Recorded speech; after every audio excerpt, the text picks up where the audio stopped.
It's not unusual for an irrigation tech to run into a situation where a valve wire can't be identified at the controller. For instance, when replacing an irrigation controller, the station wires may not have been labeled before being disconnected from the old unit.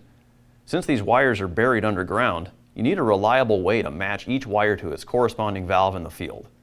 This is where a tone and probe kit can come in handy.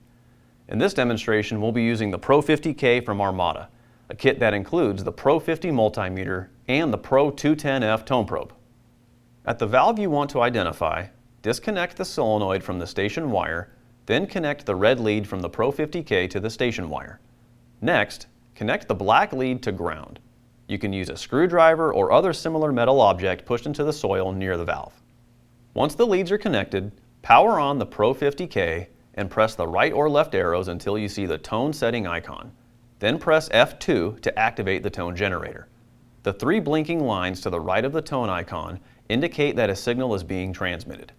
You can verify this with the Pro210F tone probe.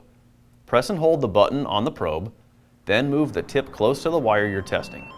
You should hear the tone increasing in volume the closer the probe is to the wire. You can adjust the probe's volume using the dial on the right side of the device.